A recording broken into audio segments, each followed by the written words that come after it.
What a football weekend he missed in the Big 12. Oh, yeah. Yeah, I mean, like, nobody could have predicted a lot of the outcomes that went on in the Big 12 this past week. No, not at all.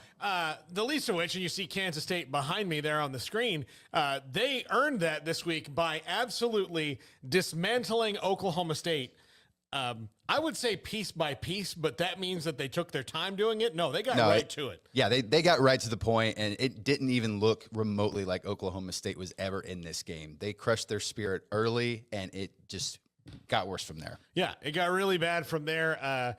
When Deuce Vaughn took off on that run, that made it 21-0, I believe, at the time. When Deuce Vaughn had that long run, Oklahoma State has had games this year where they've been down by 14 points. So they've been down a little bit. You would have seen some fight back in them.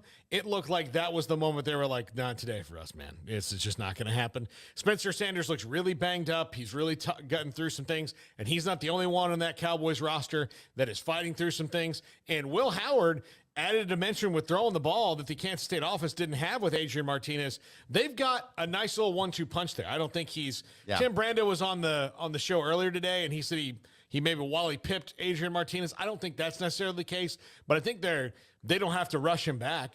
Even this weekend, so they don't have to rush Adrian Martinez back, and they can take him as it comes, because Will Howard really, for the most part, has showed out really well in the 2 games he's played. Yeah, I think in the 2 games he's played, he's actually looked better than Adrian Martinez as a quarterback as a whole, because his ceiling as a passer the past 2 weeks has been much higher than Adrian Martinez's ever was during his time starting for the Wildcats. Yeah, and look, I think that I think Oklahoma State was they were bound to lose another game because you can't win when you're that banged up. Yeah, but this happening this way. Now, I don't think there's larger things going on here. I don't think this is, ultimately a bigger problem. But the problem is that the league doesn't take a timeout for you so that you can, heal your boo-boos. You just can't do it. And so Mike Gundy and his staff have to really reboot quickly, because coming around this week, it's very possibly Jalen Daniels again, maybe for Kansas. And we don't know, and they're going to play that close to the vest all week, but they got to go to Kansas. They're very wounded right now, and Kansas could be getting healthy coming off of a bye. And if this winds up somehow being a battle of the backups, then that probably favors Kansas much more than it does Oklahoma State. Because theirs have more reps right now. Yeah, and it really makes us realize the importance of depth. Yeah, and week to week, I mean, this league just changes and changes and changes. Except for one thing, it didn't change at the top. TCU withstood, the Mountaineers in Morgantown are a lot different, and they withstood an onslaught. But ultimately, that's the best team in the conference right now. They're playing like the best team. They've come back and won when they needed to come back and win. They've made plays when they needed to. They've blown people out. They've done they've won every which way that they can. And how they overcame, an off-kilter game, because realistically they should have beaten West Virginia worse than they did. Yeah. But to go to a tough place to play on the road after, the big wins that they've had in a road against a team that they should have beaten worse than they did, and then still win the game and that fashion, I think it says a lot about TCU and their ability to withstand, every opponent. Yeah, and TCU still sitting there at 7. I get it, even though we all kind of agree that there's a little bit of bias in the way that those polls are voted on, but they have shown that they are great, but they are not unbeatable. And they kind of let West Virginia have hope for this entire game. The 41-31, that doesn't really illustrate how the game went, because that last touchdown that TCU scored was last seconds. It was just, that 4th down, throw the ball up and see what happens. And then that padded the stats a little bit. But this TCU team has shown, and they did it against Kansas State too. They had to come back against them. And so I'm really interested to see, because like you've been saying all year, everyone's going to take a loss. Everyone's going to beat up on everyone. But TCU, who's going to do it to them? Yeah. I think one of the bigger issues that comes out of this game for me is not even with TCU. Look, the polls are going to come out tomorrow, the first CFP, and there's going to be people all over the country all up in arms because somebody's ranked too low. And it might be TCU. But I'll tell you this, what they say tomorrow has really no bearing on what they No. say at the end of the year, because they'll say something that says, well, we put TCU below this team because of, the Gorman Kendallson index, which is obviously everybody knows this. And they're like, I don't know what that is. And they're like, well, they didn't score enough points with 3 minutes left to go in the third quarter of their first 3 games. So obviously they're not as good. And you're like, well, I mean, people will cherry pick any kind of stats to justify their vote. They're splitting hairs. And they say, well, what about this team that's never led in the third quarter? They're like, no one asked me a follow-up. Did you know TCU's they don't have as many players with girlfriends on their team. We can't vote for them. Yeah, exactly. But I would think that if they were, at a press conference for, like a big corporation that had a scandal, they'd be like, I will answer all your questions, but no follow-ups. Yeah. So one question. Thank you. Let's go. So that's how it works with the College Football Playoff Committee. Thank God that's going to be going away. Well, I mean, there'll still be a committee, but there'll be more reason to it with the, they don't have to. There'll be 8 fewer fan bases that are complaining about what happened. Exactly. But the bigger question to me also now comes out, the second biggest is, what happens with Neil Brown? Are the Mountaineers treading water with him?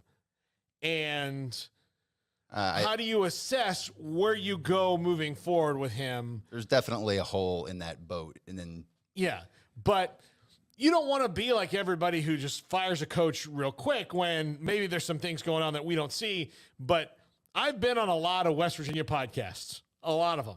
Mm-hmm. And I just get the feeling that he is not. I think they've got a case of the Matt Browns there. That was at Tech before. Matt Brown's on our show. Matt Wells. Matt Wells is at Texas Tech before Joey McGuire. I think they need some energy there. I just don't think that they feel it with Neil Brown. No. And it's not about his football mind or anything else. They just need some juice. They need somebody with. Even in that Baylor game, like the fan base, everyone there, it was just kind of flat and dead. Everyone was like, oh, here we go again. And then nobody got excited until, whoa, we might actually pull this one off. Yeah. And so, it's just kind of a blah feeling about Neil Brown's status in Morgantown right now. He does have kind of a big buyout if they fire him. Yeah, he does. I'm sure there's some coal miner maybe Joe Manchin will just pay it off. I mean, if I was him, unless I was just like super committed to turning this thing around and had a plan to do it, I might just be like, you know what? Instead of making myself look bad in these West Virginia games, I'll just say, can you just give me a payday and I'll go off to Cabo with Royden. Yeah, exactly. Maybe there's some big coal magnate that can throw some money that way for West Virginia. It could probably happen. Yeah. Now, we'll talk about this one first because we're going to have more probably opinions on the Baylor game. But Oklahoma beats Iowa State 27-13. Iowa State falls to 0-5 in the Big 12. Oklahoma looks like they're starting to figure themselves out a little bit. Look, they didn't do that game on offense. Look, they had great special teams. They faked a field goal for crying out loud, and that worked. So they're finding ways to win. Oklahoma's kind of starting to come together. That's who Baylor has this. They have Baylor this week hosting them. Iowa State, I just feel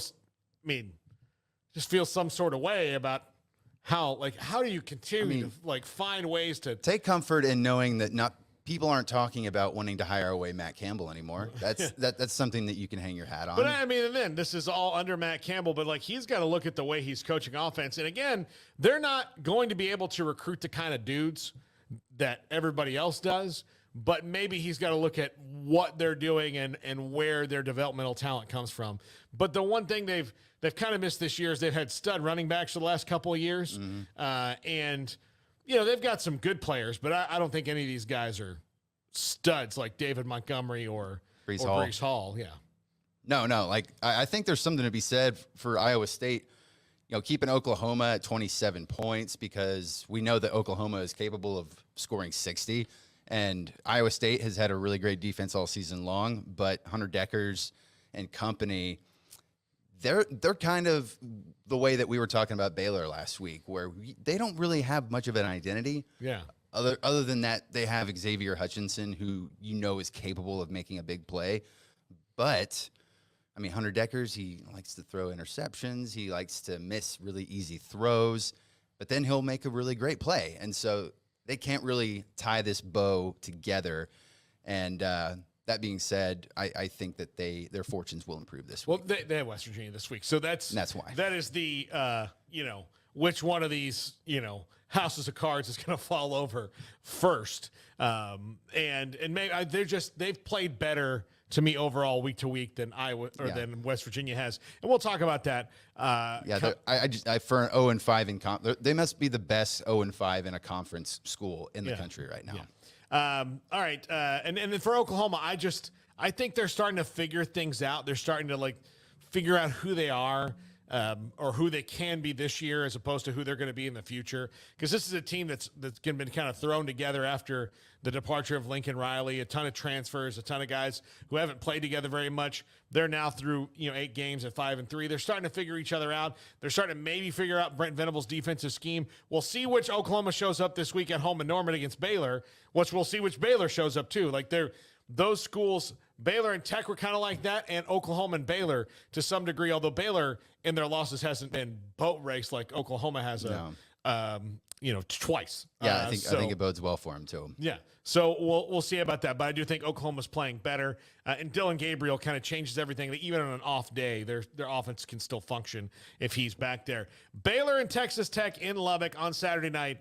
This game, I could not, again, I said it many times, I could not wrap my head around how Baylor was going to match up against Tech, seeing as what Baylor did the worst up until that point would not match up well against what Tech did the best, and they flipped it on its ear completely. Just absolutely turned it on its ear. The defense that we saw last year was back.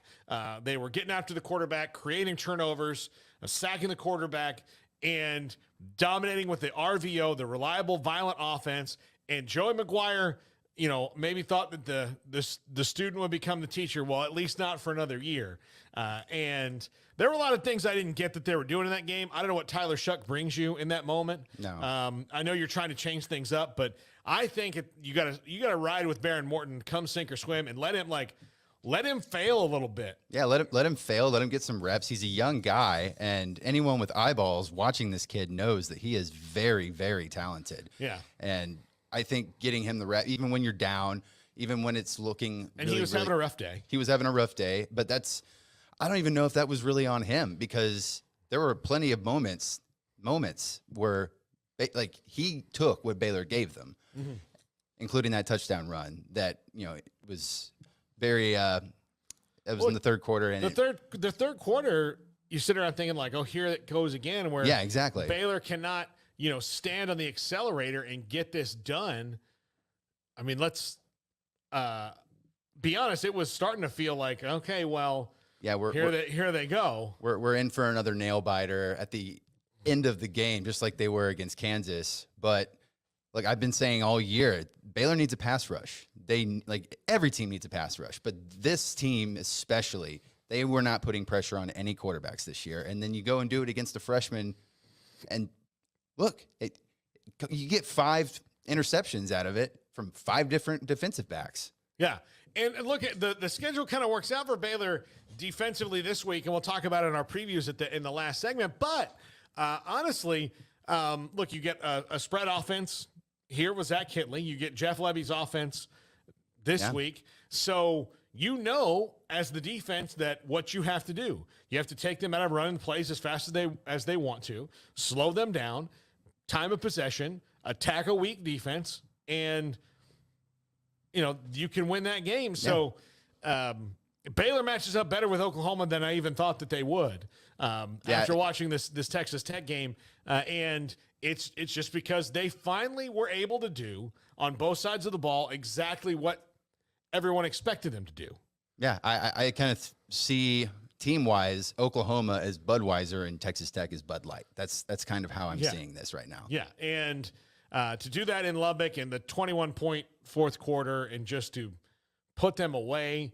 And that was, Joe McGuire said it was a big opportunity that they missed in Lubbock on Saturday night. When we come back, I want to talk about Kansas State some more a little bit. I want to talk about what Chris Klieman's done and what we can expect from them. And are they the favorite now? I think you have to say they are, to be at least one of the teams in the Big 12 title game in Arlington.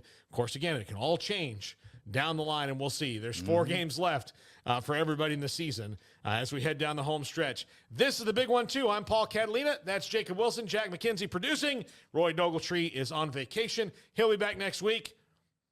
More next. Shorty's Pizza Shack at 12th and Bagby is